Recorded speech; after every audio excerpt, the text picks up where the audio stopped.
Number 35. The diagram shows the water cycle. 4 different processes are numbered. Which row identifies the processes correctly? So this is quite an easy question. So if you look at number 2, you can see that water is being evaporated. So evaporation number 2. Wow. It's easy to answer. We got the answer straight away. But let's have a look at the other parts as well. So the air now has a lot of water vapors, and they become clouds.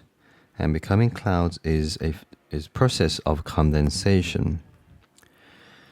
So the water vapor becomes water liquids, and of course they're quite light at the moment. And if they get, let's say, if the temperature goes down, then they become precipitates, such as rain or snows. And precipitation, of course, this one is number 1 here.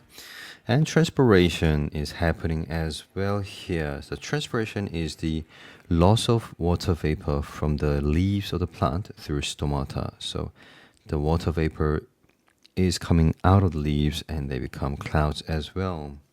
So number C is the correct answer for this question.